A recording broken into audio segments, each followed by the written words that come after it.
बूढ़े ससुर जी आपको कितनी बार बोला है ये सब कुछ आपको नहीं खाना है, फिर भी आप सुनते क्यों नहीं हैं। आपकी वजह से पूरा दिन मुझे परेशानी उठानी पड़ती रहती है, कभी ये कभी वो। आपको डॉक्टर ने मना किया हुआ है, आप सुनते क्यों नहीं हैं। मेरा हर वक्त ये परेशानी में रहती थी कि उनके ससुर जी को कैसे समझाए। उसे वैसे तो ससुर जी के ऊपर बड़ा प्यार था, ससुर जी की हर चीज़ को वो ध्यान रखती थी, पर उनकी ये जो आदतें थी उस वजह से उसको बहुत परेशानी उठानी पड़ती थी। अब मीरा के पति भी परेशान हो चुके थे पिताजी की इस आदत की वजह से। उन्होंने तो पूरी तरह गुस्सा जताना शुरू कर दिया था, क्योंकि वो तकलीफ़ ही इतना देते थे। हर बार कुछ भी खाते रहते थे, मीठा तीखा, कि जिस वजह से उन्हें बाद में पेट की होनी पड़ शुरू हो जाती है, और फिर उसकी वजह से पूरा घर भर वो गंदगी फैलाते रहते थे, जिस वजह से मीरा को भी परेशानी होती। फिर मीरा के पति को ये बात अच्छी नहीं लगती थी कि मीरा का पूरा दिन उसके पिताजी के पीछे चले जाते रहता था। उनकी आर्थिक स्थिति इतनी अच्छी नहीं थी कि वो किसी बाई को रख कर उनकी देखभाल के लिए रख सकते थे। इसकी वजह से मीरा को भी उनका पूरा ध्यान रखना पड़ता था। वो हमेशा उन्हें सलाह देते थे कि आप कम तीखा कम मीठा खाना खाइए, फिर भी वो सुनते ही नहीं थे। कभी चुपचाप, कभी भाग दौड़ कर और कभी भीख मांग कर, हर तरह से वो मीरा के पास जाकर खाने के लिए भीख मांगते रहते थे।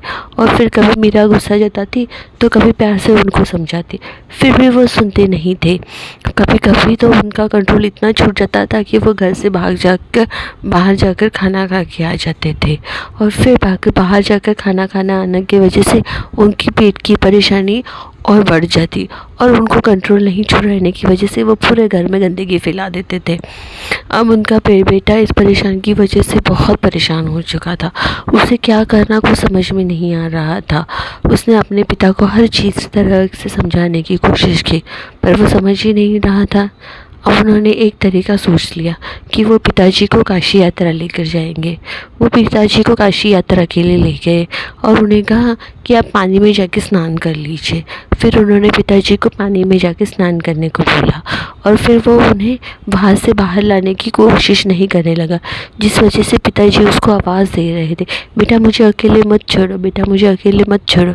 पर उस बेटे ने कुछ नहीं सुना। मीरा ये तकलीफ़ देख नहीं पा रही थी। वो बाहर से देख रही थी कि यही बेटे का कर्तव्य है कि अपने पिता को ऐसे ही पानी में छोड़ कर चले आना।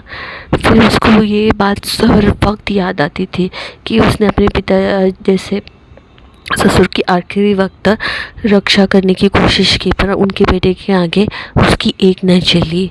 उसे इस बात का बहुत दुख था कि उसने अपने ससुर को बचा नहीं पाई, क्योंकि वो अपने पति से बहुत डरती थी। उसको लगता था कि अगर उसने कुछ बोला तो उसका पति उसे भी मार डालेगा। तो अब वो क्या करे क्या ना करे। आज ससुर जी की बाराई थी, हर लोग घर में आ चुके थे, पर मीरा को ये बात तकलीफ़ दे रही थी कि वो अपने ससुर का मृत्यु में शामिल है। उनकी घटना आपातकालीन नहीं थी जो लोगों को बताया जा रहा था, पर उसे ये बात किसी को पता नहीं थी। वो घबराई हुई सहमी हुई थी। आखिर उसका पति उसने ये देख लिया कि वो घबराई हुई सहमी हुई थी। उसने उसे लेकर रूम में बंद कर दिया। मेरा करती भी क्या, उसके पास और कोई रास्ता भी नहीं था।